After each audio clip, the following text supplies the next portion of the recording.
ಒಂದು ಪ್ರಶಸ್ತಿ ಉಂಟು, ನಿಮಗೆ ಯಾರು ಬಂದು ಹೇಳಿದ್ದಾರೆ? ಯಾರು ಹೇಳಿಲ್ಲ. ಪ್ರಮೋದರು ಹೇಳಿದರು ಬರಲಿಕ್ಕೆ, ನಾವು ಹೊಡ್ತೇವೆ ಅಲ್ಲಿಗೆ ಅಂತೇಳಿ. ಯಾರಿಗೆ ಎಲ್ಲಿ ಹೋಗಬೇಕು, ಯಾವುದೋ ಐಡಿಯಾ ಹೋಗಬೇಕು, ಎಂಥ ಪದಾರ್ಥ ಎಲ್ಲಿ ಹೋಗಬೇಕು ಅದನ್ನೆಲ್ಲ ಕಳಿಸಿಯೇ ನಿಲ್ಲೋದು ನಾನು. ಆ ನಂತರ ಶಾಲೆಗಳಿಗೆ ಕೊಟ್ಟಲ್ಲಿ 3 ಶಾಲೆಗಳಲ್ಲಿ ಇವತ್ತಿಗೂ ನನ್ನ ಹೆಂಡತಿ ಮತ್ತು ನನ್ನ ಫೋಟೋ ಹಾಕಿದ್ದಾರೆ. ಅವ್ರು ಹಾಕಿದ್ದಾರೆ ನಾನು ಇದನ್ನು ಹೇಳೋದಲ್ಲ. ಮೇಲುಗಡೆಯಿಂದ ಒಂದು 8 ಸೆಂಟ್ ಜಾಗ, ಒಂದು ಮನೆ ಇದ್ದದ್ದು ತಗೊಂಡೆ. ಅದನ್ನು ಬಿಟ್ಟು ಹೋದರು ಅವರು. ಆನಂತರ ಆ ಮನೆಯಲ್ಲಿ ಪಾರ್ಟಿಷನ್ ಮಾಡಿ 2 ಮನೆ ಅದರಲ್ಲಿ ಮಾಡಿದೆ, ದೊಡ್ಡ ಮನೆ.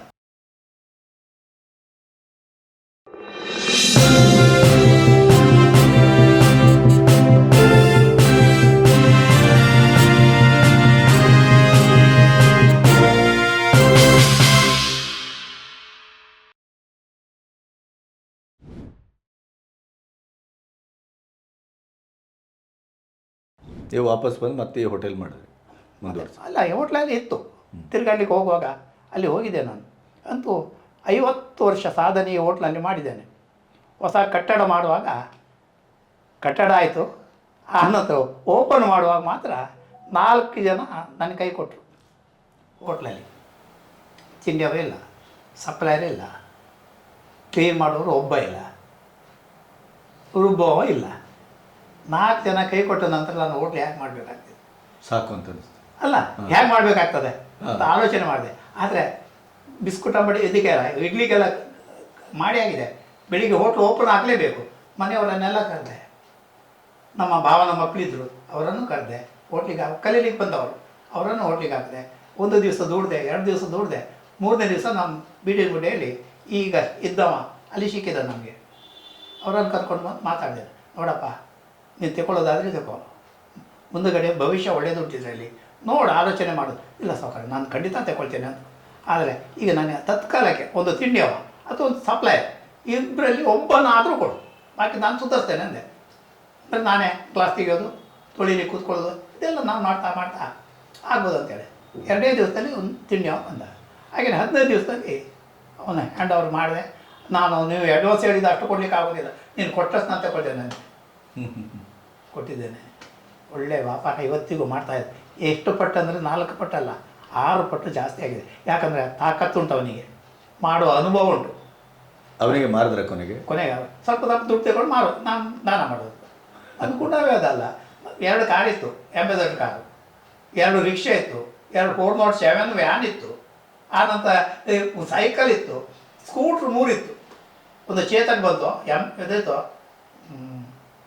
ಬಜಾಜ್ ಇತ್ತು. ಬಜಾಜ್ ನಂತರ ಚೇತಕ್ ಬಂತು, ಡಾಕ್ಟ್ರದ್ದು. ಡಾಕ್ಟ್ರ್ ಹೇಳಿದ್ರು ನನಗೆ ಬೇಡ ಮಾಡಿ ನಾನು ಕೊಡೆ ಅಂದೆ. 8,000ಕ್ಕೆ ಅದನ್ನು ತಗೊಂಡೆ ನಾನು. ಒಂದು ಬದಿಯಲ್ಲಿ ಇಟ್ಟೆ. ಆನಂತರ ಒಂದು ಮಾರಿದೆ ದಾನ, ಇನ್ನೊಂದು ಮಾರಿದೆ ದಾನ. ಆನಂತರ ನನಗೆ ದಾನ ಮಾಡುವ ಅಭ್ಯಾಸ ಅಲ್ಲೇ ಮುಂಚೆನೇ ಇತ್ತು, ಸ್ಟಾರ್ಟ್ ಆಯಿತು. ಕಾರು ಮಾರಿದೆ, ವ್ಯಾನೂ ಮಾರಿದೆ. ಈಗ ನಡ್ಕೊಂಡು ಹೋಗೋದು, ನಡ್ಕೊಂಡು ಬರೋದು. ಎಲ್ಲಿ ಹೋಗಬೇಕು ಮನಸ್ಸಾಗ್ತದೆ, ಕಾರ್ ಮಾಡ್ಕೊಂಡು ಹೋಗ್ತೇನೆ, ಬಸ್ಸಲ್ಲಿ ಹೋಗ್ತೇನೆ, ರಿಕ್ಷಾದಲ್ಲಿ ಹೋಗ್ತೇನೆ, ಆರಾಮ. ಯಾವುದೇ ಒಂದು ತಲೆ ಬಿಸಿ ಇಲ್ಲ. ಮುಂಚೆನೂ ಇರಲಿಲ್ಲ, ಇರಲೂ ಇಲ್ಲ. ನಿಮಗೆ ಯಾವ್ಯಾವ ಪ್ರಶಸ್ತಿಗಳೆಲ್ಲ ಬಂದು? ಬರಲಿಕ್ಕೆ ತುಂಬ ಬಂದಿದೆ ಸಮಯ, ಆದರೆ ಹೇಳಿ ಗೊತ್ತಿಲ್ಲ. ಯಾಕಂದರೆ ಈಗ ರಾಶಿ ಇಟ್ಟಿದ್ದೇನೆ ನಾನು. ಅದೇ ಪ್ರಕಾರ ಅಲ್ಲಿ ಮೊದಲು ನನಗೆ ಬಂದದ್ದು ಸರ್ದಾರ್ ಸಲ್ಲಭಾಯ್ ಪ್ರಶಸ್ತಿ. ಅದು ಬಂದ ತಕ್ಷಣ ಕರ್ಕೊಂಡು ಹೋದ ನಾನು. ಸರ್ದಾರ್ ವಲ್ಲಭಾಯ್ ರಾಷ್ಟ್ರೀಯ ರತನ್ ಪ್ರಶಸ್ತಿ, ಅದು ಗೋಲ್ಡ್ ಒಂದು ಮೆಡಲ್ ಸಿಕ್ಕಿದೆ, ಚಿನ್ನದೇ. ಅದರ ಲೇಪನವೋ ಏನೋ ಗೊತ್ತಾಗಲಿಲ್ಲ, ಇವತ್ತಿಗೂ ಹಾಗೆ ಉಂಟದು. ಅದು ಅಲ್ಲಿ ಉಪ್ಪರಿಗೆಲ್ಲಿ ಇಟ್ಟಿದ್ದೇನೆ. ಆಮೇಲೆ ಸ್ಥಳೀಯವಾಗಿ ನಿಮ್ಮನ್ನೆಲ್ಲ ಸನ್ಮಾನಿಸಿ. ಹೌದು, ಸ್ವಾಮೀಜಿ ಅವರು ಕೊಟ್ಟಿದ್ದಾರೆ. ಯಕ್ಷಗಾನ ಕೇಂದ್ರದಿಂದ ಬಂದಿದೆ. ರಾಜ್ಯೋತ್ಸವ ನಮಗೆ ಪ್ರಮೋದ್ ಮಧುರಾಜು ಕೊಟ್ಟರು. ಉಡುಪಿದ್ದು ರಾಜ್ಯೋತ್ಸವದಲ್ಲಿ ಅವರೇ ಕಳಿಸಿದ್ರು. ಆದರೆ ನಾನು ಹೊರಡಲಿಕ್ಕೆ ಸ್ವಲ್ಪ ಗೊತ್ತಿರುವಾಗ ಒಂದು DC ಆಫೀಸಿಂದ ಜನ ಬಂತು, ವಿಶ್ವನಾಥ್ ಶೆಣೆಯರಿಗೆ ಒಂದು ಪ್ರಶಸ್ತಿ ಉಂಟು, ನಿಮಗೆ ಯಾರು ಬಂದು ಹೇಳಿದ್ದಾರೆ? ಯಾರು ಹೇಳಿಲ್ಲ. ಪ್ರಮೋದರು ಹೇಳಿದರು ಬರಲಿಕ್ಕೆ, ನಾವು ಹೊಡ್ತೇವೆ ಅಲ್ಲಿಗೆ ಅಂತೇಳಿ. ಅದು ಸಹ ನನಗೆ ಆ ಸಮಯದಲ್ಲಿ ಸ್ವಲ್ಪ ಹುಷಾರಿರಲಿಲ್ಲ. 6 ವರ್ಷದ ಕೆಳಗೆ ಹಿಡಿಯೋದು. ಈಗ ನೀವು 80 ಚಿಲ್ಲರೆ ವಯಸ್ಸಾಗಿ ಚಿರ ಯುವಕರಾಗಿದ್ದೀರಿ, ಸೆಂಚುರಿ ಹೊಡಿತೀರಿ. ಈಗ ಅದರ ನಂತರ ಇದು ಮುಂದುವರಿಯೋದು ಹೇಗೆ? ಅಲ್ಲ, ನನ್ನ ಒಂದು ಕ್ರಮ ಸಮಯ ಆದಷ್ಟು ಬೇಗ ಹೋಗಲಿ, ಅದಕ್ಕೆಲ್ಲ ವ್ಯವಸ್ಥೆ ಮಾಡಿ ಇರಬೇಕಲ್ಲ. ಅಲ್ಲ, ನಿಮ್ಮಂಥವ್ರು ಹೊರಟೋದ್ರ ಕೊನೆಗೆ ಇಲ್ಲಿ ಸಮಾಜದ ಅಲ್ಲ, ಆ ಸಮಾಜಕ್ಕೆ ನಾನು ಮಾಡಿ ಇಟ್ಟಿದ್ದೇನೆ. ಅದನ್ನು ಬೆಳೆಸ್ಕೊಂಡು ಹೋಗುವಂಥ ಜವಾಬ್ದಾರಿ ನಿಮಗೆ. ನಾನೇನು ಅದಕ್ಕೆಲ್ಲ ವ್ಯವಸ್ಥೆ ಮಾಡಿದ್ದೆ. ಹೌದು, ಖಂಡಿತ. ಈ ಪ್ರತಿಷ್ಠಾನಕ್ಕೆಲ್ಲ ಎಲ್ಲ ವ್ಯವಸ್ಥೆ ಉಂಟು.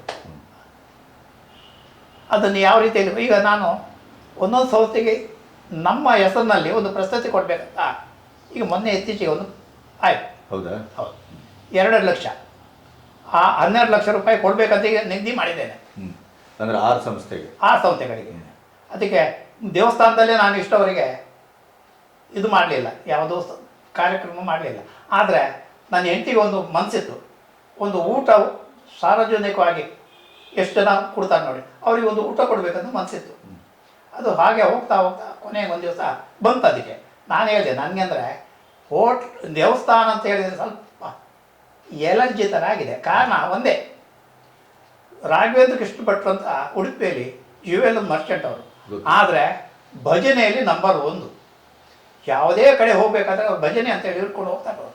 ಅಂಥವರು ದೇವಸ್ಥಾನದಲ್ಲಿ ಮ್ಯಾನೇಜಿಂಗ್ ಟ್ರಸ್ಟಿ ಆಗಿರುವಾಗ ಇವರಿಗೊಂದು 60 ಶಾಂತಿ ಮಾಡಬೇಕಂತ ಆಲೋಚನೆ ಇತ್ತು. ಸ್ವಾಮೀಜಿಯವರು, ನಾನು ಮತ್ತು ಅವ್ರು ರಾಘವೇಂದ್ರ ಸೀದಾ ಸ್ವಾಮೀಜಿಯವ್ರ ಹತ್ರ ಹೋಗೋದು, ಕೇಳೋದು, ಮಾತಾಡೋದು.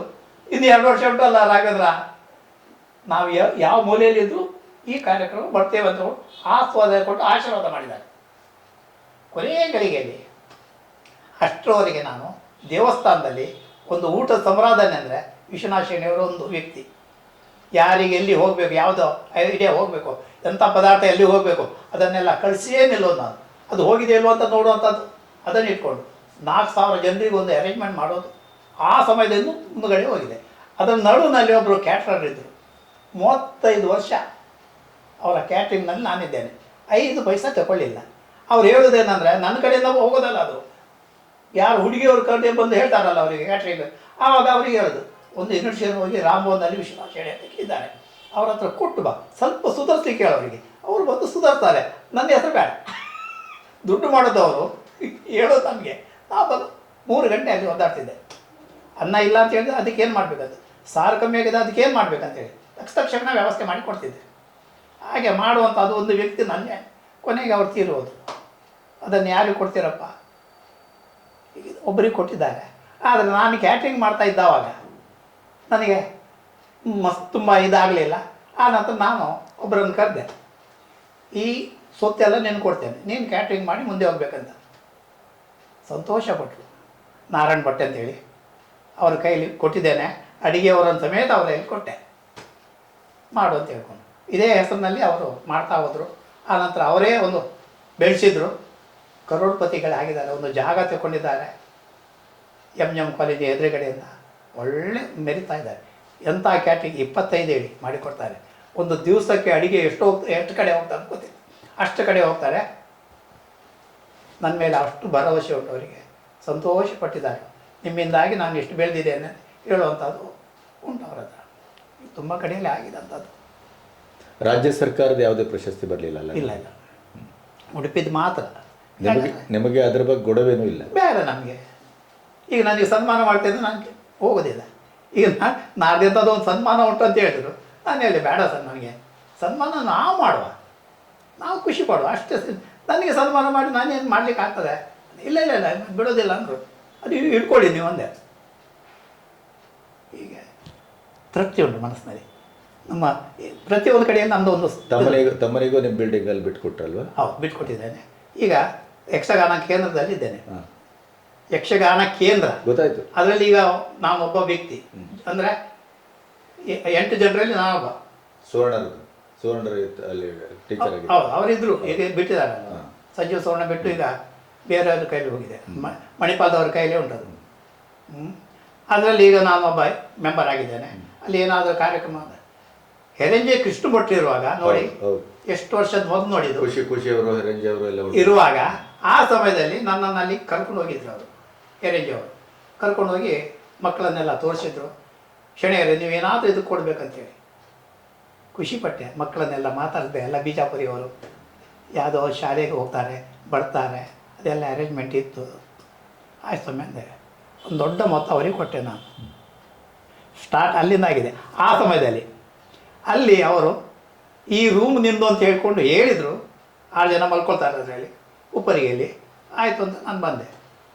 15 ದಿವಸದಲ್ಲಿ ನನ್ನನ್ನು ಕರೆದ್ರು. ಒಂದು ಉದ್ಘಾಟನೆ ಮಾಡಬೇಕು ಅಂದರು. ಏನು ಸ್ವಾಮಿ ಅಂದೆ. ಮೇಲುಗಡೆ ನಂದು ಮತ್ತು ನನ್ನ ಹೆಂಡತಿ ಫೋಟೋ ಹಾಕಿದ್ದಾರೆ. ಈ ಉದಯವಾಣಿಯಲ್ಲಿ ಯಾರಿದ್ರದು, ನೀವು ಒಳ್ಳೆ ಫೋಟೋಗ್ರಾಫರ್, ಅವ್ರು ಮಂಗಳೂರಿನಲ್ಲಿದ್ದಾರೆ. ಇವರು ಯಜ್ಞ. ಅವ್ರ ಕೈಯಿಂದ ಮಾಡಿಸಿದ್ದು ಫೋಟೋ, ಅವ್ರ ಕೈಯಲ್ಲಿ ಮಾಡಿಸಿದ್ದೆ ಸೇಣಿ, ಇಲ್ಲಿ ನಿಂತ್ಕೊಳ್ಳಿ ಅಂತ ಫೋಟೋ ತೆಗೆದ್ರು ಒತ್ತಿ. ಆ ನಂತರ ಶಾಲೆಗಳಿಗೆ ಕೊಟ್ಟಲ್ಲಿ 3 ಶಾಲೆಗಳಲ್ಲಿ ಇವತ್ತಿಗೂ ನನ್ನ ಹೆಂಡತಿ ಮತ್ತು ನನ್ನ ಫೋಟೋ ಹಾಕಿದ್ದಾರೆ. ಅವ್ರು ಹಾಕಿದ್ದಾರೆ ನನ್ನ ಇದನ್ನು ಹೇಳೋದಲ್ಲ, ಖುಷಿ ಪಡ್ತಾ ಇದ್ದೇವೆ. ಇನ್ನೇನು ಬೇಕು ಸ್ವಾಮಿ. ಈಗ ಉಂಟು ನನಗೆ ತಿಂಗಳಿಗೆ ಇಷ್ಟೇ ಕೊಡಬೇಕಂತ ಮನಸ್ಸುಂಟು, ಖರ್ಚು ತೆಗೆದು ಕೊಡೋದಲ್ವ. ಆ ಮನಸ್ಸು ನನ್ನದರಿಂದ ನಾನು ಯಾರಿಗೂ ಇವತ್ತಿನವರೆಗೂ ಇಲ್ಲ ಅಂತ ಹೇಳ್ಕೊಂಡು ಬಾಯಿಗೆ ಬರಲೇ ಇಲ್ಲ. 5,000 ಆದರೆ 5,000, 10,000 ಅಂದರೆ 10,000, 15 ಆದರೆ 15, 25, 30, 50, 1 ಲಕ್ಷ. ಅದಕ್ಕೆ ನಾನು ಹೇಳ್ದಲ್ಲ, ನಮ್ಮ ರಾಜ್ಯಪಾಲರು ಹೇಳಿದ್ದ, ನಾನು ನಮ್ಮ ಬಿ ಆಚಾರ್ಯ ಅವರು ಎಷ್ಟು ಕ್ಲೋಸ್ ಅಂತ ಹೇಳಿದರೆ ಹೇಳಿ ಪ್ರಯೋಜನ ಇಲ್ಲ. ಅವರ ಅಣ್ಣನ ಮಗ ಆಕ್ಸಿಡೆಂಟ್ನಲ್ಲಿ ತೀರೋದ. ಆ ಸಮಯದಲ್ಲಿ ಬೊಂಬೈಯಿಂದ ಅಲ್ಲಿ ಬಂದಿದ್ದಾರೆ. ಆವಾಗ ಅವರು ಅಲ್ಲಿ ಕ್ಯಾಂಟೀನ್ ಮಾಡ್ಕೊಂಡಿದ್ದವರು, ತುಂಬ ಅದರಲ್ಲಿ ವರ್ಕ್ ಮಾಡಿದ್ದಾರೆ ಅವರು.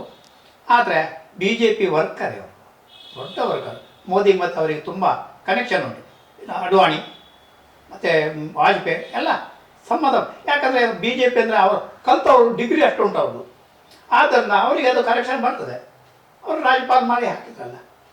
ಆ ಸಮಯದಲ್ಲಿ ನಮ್ಮ ಫ್ರೆಂಡ್ಶಿಪ್ನಲ್ಲಿದ್ದವರು ಆಚಾರ್ಯ ಮಠಕ್ಕೆ ಬರುವಾಗ ನನಗೆ ಒಂದು ಫೋನ್, ಎಲ್ಲಿದೆ ವಿಶ್ವನಾಥ ಅಂತ. ನಾನು ಇಂಥ ಕಡೆಯಲ್ಲಿದ್ದೇನೆ, ಒಂದು ಗಳಿಗೆ ಬಾ ಅಂತೇಳಿ ಅವ್ರ ಹತ್ರ ಹೋಗೋದು, ಕೂತ್ಕೊಳ್ಳೋದು, ಮಾತಾಡೋದು, ಏನಾದರೂ ತಿಂಡಿ ಹೋಟ್ಲಿಂದ ತರಿಸಿ ಕೊಡೋದು ಉಂಟು, ತಿನ್ನೋದು, ಖುಷಿ ಪಡೋದು, ಅವರು ಖುಷಿ ಪಡೋದು. ಅವರ ಸಂಬಂಧವರನ್ನು ಕರ್ಕೊಂಡು ಅಂದರೆ ಮಕ್ಕಳು ಮರಿ ಮಕ್ಕಳನ್ನೆಲ್ಲ ಕರ್ಕೊಂಡು ಬಂದು. ಆ ಸಮಯದಲ್ಲಿ ನಾನು ಇಲ್ಲಿ ಕೂತ್ಕೊಂಡಿದ್ದೆ, ಅವರು ಅಲ್ಲಿ ಕೂತ್ಕೊಂಡಿದ್ದೆ. ಬೇಡ ಇಲ್ಲಿ ಹತ್ತಿರದಲ್ಲಿ ಕೂತ್ಕೋಸಿದ್ರು.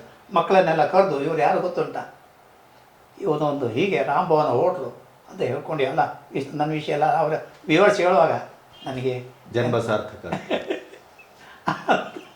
3 ಸರ್ತಿ ಆಯಿತು, 4 ಸರ್ತಿ ಆಯಿತು, 5ನೇ ಸರ್ತಿ ಕಲಾರಂಗದ ಒಂದು ಪ್ರಶಸ್ತಿ ಪ್ರದಾನ ಇದರಲ್ಲಿ ಇಟ್ಟಿದ್ರು, ಟೌನ್ ಹಾಲ್ನಲ್ಲಿ.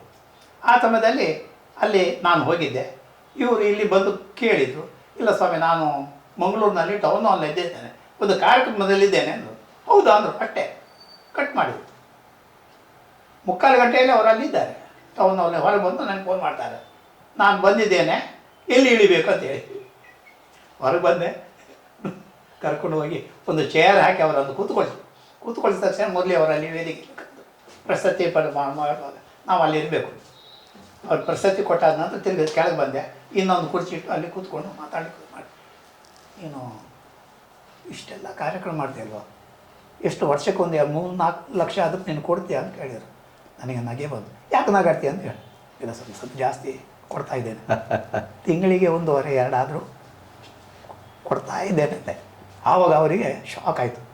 ಅಂದರೆ ಈಗ ನಾನು ಜಾಗದ ವಿಷಯ ಹೇಳಿಲ್ಲ, ನಿಮ್ಮ ಹತ್ರ ಲ್ಯಾಂಡ್ ಡೀಲ್ ಮಾಡ್ತೇನೆ ಅಂತ ಹೇಳಿಲ್ಲ. ಹೌದು, ಈಗ ಅದನ್ನು ಸ್ಟಾರ್ಟ್ ಮಾಡ್ತೇನೆ.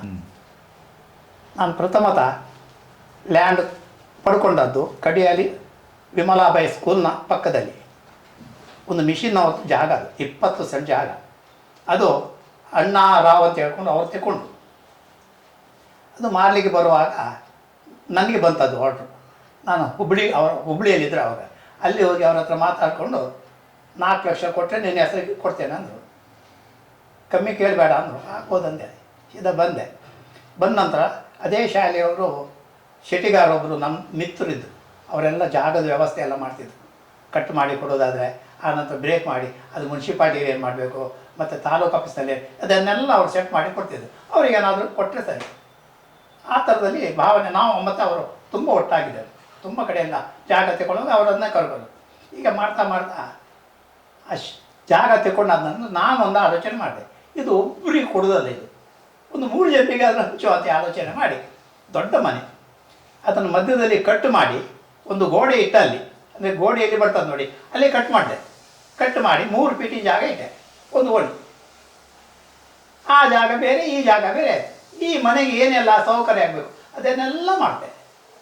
ಆ ನಂತರ ಒಂದು ಗೋಡೆ ಹಾಕಿ 6 ಸೆಂಟ್ ಜಾಗ ಮಾತ್ರ ಖಾಲಿ ಇಟ್ಟೆ, ಬಾವಿ ಸಮೇತ ಅದಕ್ಕೆ. ಇದು 2ರಲ್ಲಿ ಹಂಚಿಕೊಂಡು ಒಬ್ಬರನ್ನು ಕರೆದೆ. ಮೊದಲು ಅವರು ಕೈ ಹಾಕಿದ ಅದಕ್ಕೆ ಶನಿ ಅಂತ ಹೇಳ್ಕೊಂಡು ನಾಗೇಶ ಅಂತ ಹೇಳ್ಕೊಂಡು ಅವ ಕೈ ಹಾಕುವಾಗ ಆಗಲಿಲ್ಲ ಅವನಿಗೆ. ನಾನು ತಗೊಂಡಲ್ಲ ಒಂದು ಜಾಗ ಆದರೆ ಅವನಿಗೆ ಇರಲಿ ಅಂತ ಹೇಳ್ಕೊಂಡು 6 ಸೆಂಟ್ ಜಾಗ ನೀನು ಕೊಡ್ತೇನಪ್ಪ ತಗೊಂಡು ಖುಷಿ ಕೊಟ್ಟರು. ಅವರ ಹೆಸರಿನಲ್ಲಿ ರಿಜಿಸ್ಟ್ರ್ ಮಾಡಿದೆ. ಖಾಲಿ ಜಾಗ ಉಂಟು, ಇನ್ನೊಂದು ಮನೆ ಕಟ್ಬೋದು ನೀನು, ಇದ್ರ ಒಳಗೆ ಎಲ್ಲ ಮಾಡಿಟ್ಟಿದ್ದಾನೆ, ಯಾವ್ದು ಬಾತ್ರೂಮು ಪಾಯ್ಖಾನೆ ಎಲ್ಲ ಅಡಿಗೆ ಕೋಣೆ ಎಲ್ಲ ಇದರಲ್ಲಿ ಉಂಟು. ಇನ್ನೊಂದರಲ್ಲಿ ಹಾಗೇನೆ ಅದು ಹೂವಿನ ದೇವರಾಯರಂತಿದ್ದಾರೆ, ಹೂವು ಮಾರಾಟ ಮಾಡ್ತಾರೆ ಅವರು, ಅವ್ರಿಗೆ ಕೊಟ್ಟೆ. ಉಳಿದದ್ದು 6 ಸೆಂಟ್ ಜಾಗ ಬಾವಿ, ಅದಕ್ಕೆ ಯಾವುದಕ್ಕೂ ಹಕ್ಕಿಲ್ಲ. ಇದೊಂದು ಇಟ್ಬಿಟ್ಟೆ. ಆಂಧ್ರದಿಂದ ಒಬ್ಬರು ಬಂದು ನನ್ನ ಫ್ರೆಂಡ್ ಆಗಿದ್ದವರು, ಒಂದು ಭಾವ ಇದ್ದಾರೆ ಅದರಲ್ಲಿ, ಅವ್ರು ಬಂದು ಮನೆಗೆ ಮಾತಾಡ್ತಾ ಇರುವಾಗ ಅವ್ರು ಹೇಳಿದರು ಹೀಗೆ ಅಂತೇಳಿ, ಇಲ್ಲಿ ಜಾಗ ಉಂಟು ಅಂತ ಕೇಳಿದ್ರು. ನನ್ನ ಹತ್ರ ಒಂದು 6 ಸೆಂಟ್ ಜಾಗ ಉಂಟು ಅಂತೆ. ಎಷ್ಟು ಕೊಡ್ತೀಯ ಅಂತ ಹೇಳಿದರು. ಇಷ್ಟಕ್ಕಾದ್ರೂ ಕೊಡ್ತೇನೆ, ಕಮ್ಮಿ ಇಲ್ವಾ ಅಂತ ಕೇಳಿದ್ರು. ಕಮ್ಮಿ ನೀವೇ ಎಷ್ಟು ಹೇಳ್ತೀರಿ? ಇಲ್ಲ ಅದು ಕೊಡೋದು ಇಷ್ಟಕ್ಕಾದ್ರೂ ನಾನು ಕೊಡ್ತೇನೆ, ಒಪ್ಪಿಗೆ ಕೊಟ್ಟರು. ಈಗ ಅವರಿಗೆ ಅದನ್ನು ಮಾರಿಬಿಟ್ಟಿದ್ದೇನೆ, ಉಪ್ಪರಿಗೆ ಮನೆ ಆಗಿ ನಿಂತಿದೆ. ಚಾರ್ಟೆಡ್ ಅಕೌಂಟೆಂಟ್ ನಾಯಕರಿದ್ದಾರೆ, ಅವರ ಮಾವ ಕೊಟ್ಟಿದ್ದೇನೆ. ಅದರಲ್ಲಿ ಮಧ್ಯದಲ್ಲಿ ಒಂದು ಮಾರಿದ್ರು ಅಂತ ವರ್ತಮಾನ ಬಂದಿದೆ ಇತ್ತೀಚೆಗೆ.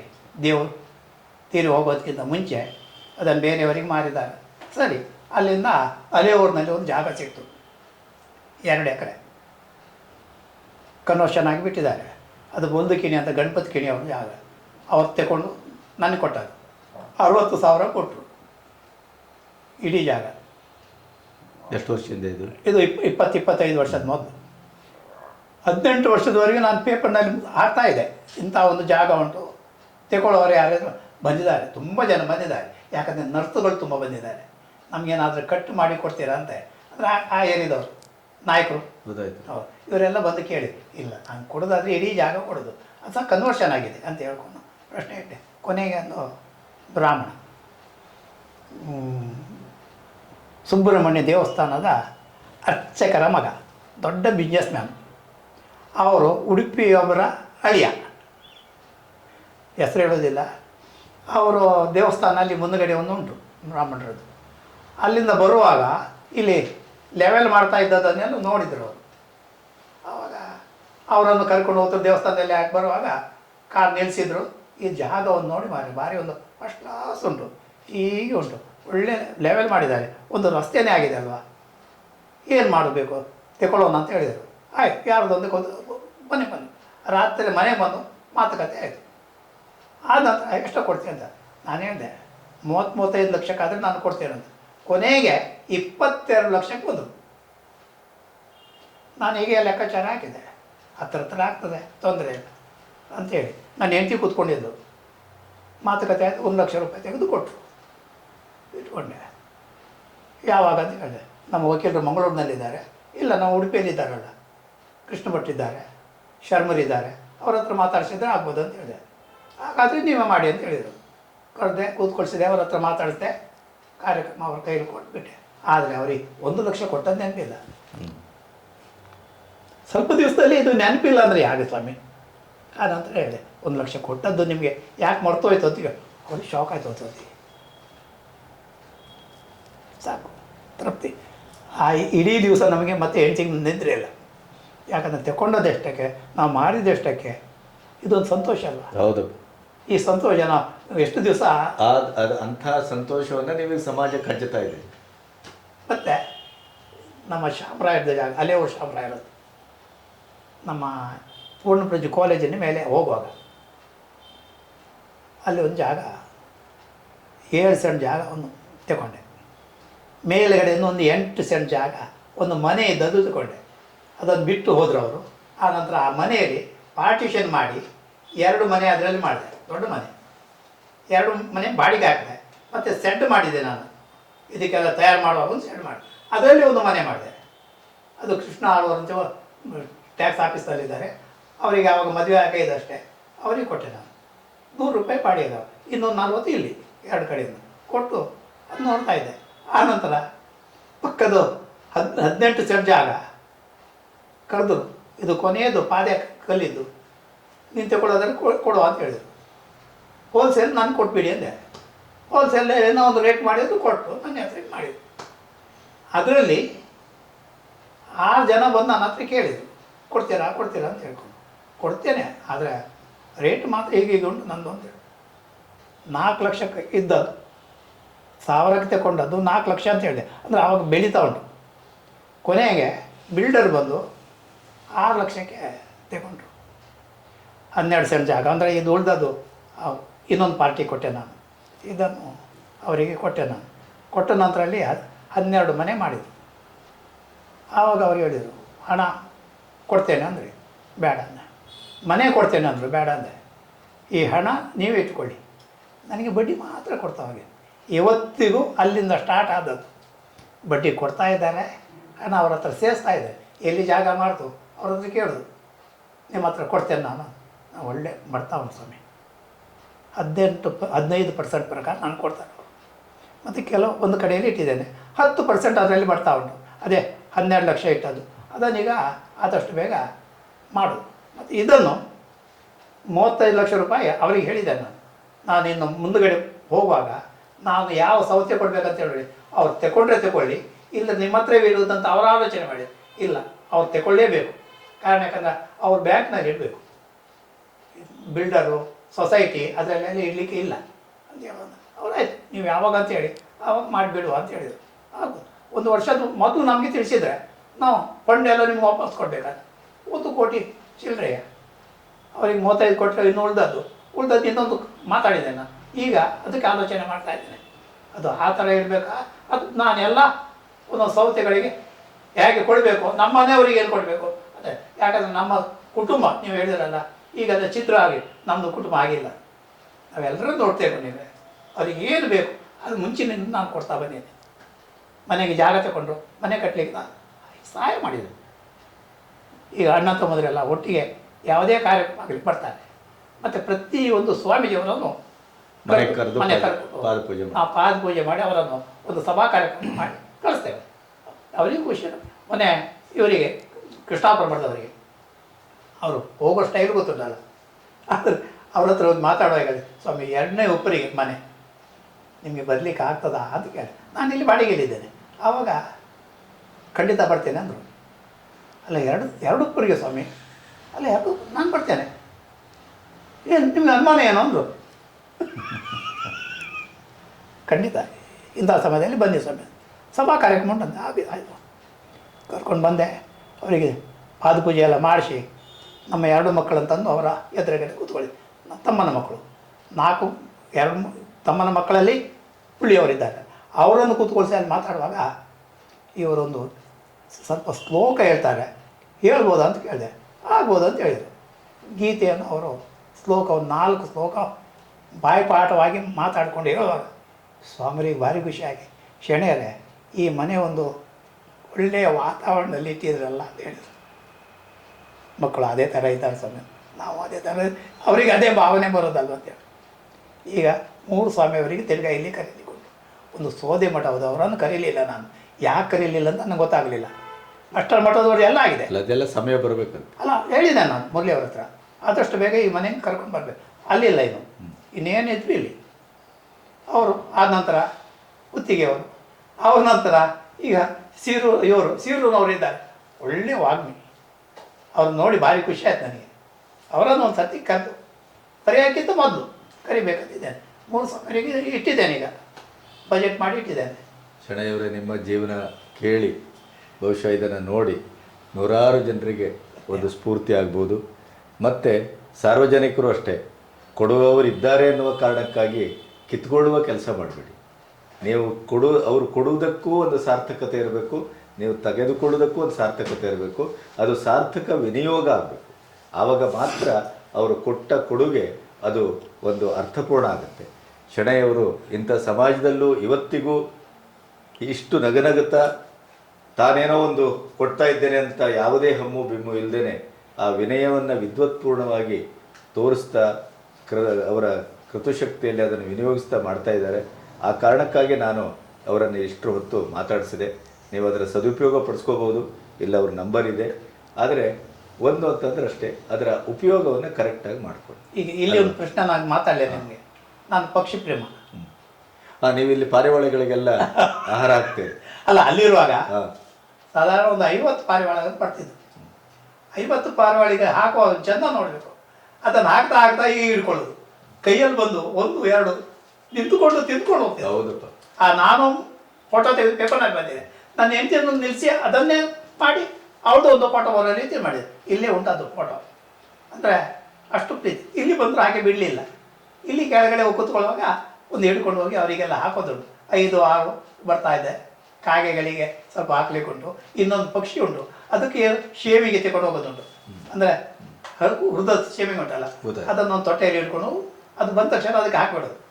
ಅದು ತಿನ್ನೋದು, ಇದು ತಿನ್ನೋದು, ಭಾರಿ ಖುಷಿ ಪಡ್ತೇವೆ ನಾವು. ಒಳ್ಳೆಯದಾಗಲಿ, ಅದಕ್ಕಿಂತ ಬೇರೆ ಏನಿಲ್ಲ. ಒಳ್ಳೆಯದಾಗಲಿ. ನಿಮ್ಮ ಹೃದಯವಂತಿಕೆಗೆ, ನಿಮ್ಮ ಈ ಭಾವನೆಗೆ ದೇವರು ಎಲ್ಲ ಆರೋಗ್ಯ ಆಯುಷ್ಯ ಇನ್ನೂ ಹೆಚ್ಚು ಕೊಟ್ಟು ಇನ್ನೂ ಹೆಚ್ಚು ಸೇವೆ ಮಾಡುವಂತ ಆಗಲಿ. ನಮಸ್ತೆ. ತಥಾಸ್ತು. ದೇವರು ಒಳ್ಳೆಯದ ರೀತಿಯಲ್ಲಿ ನಡೆಸ್ಕೊಂಡು ಹೋಗಲಿ. ನೀವು ಈಗ ಇಷ್ಟೇ ಹೊತ್ತಿನಲ್ಲಿ ನೀವು ನಮ್ಮನ್ನು ಎದುರುಗಡೆ ಕೂತ್ಕೊಳ್ತೀನಿ ಮಾತಾಡಿರಿ. ಧನ್ಯವಾದಗಳು ಸ್ವಾಮಿ, ಧನ್ಯವಾದಗಳು.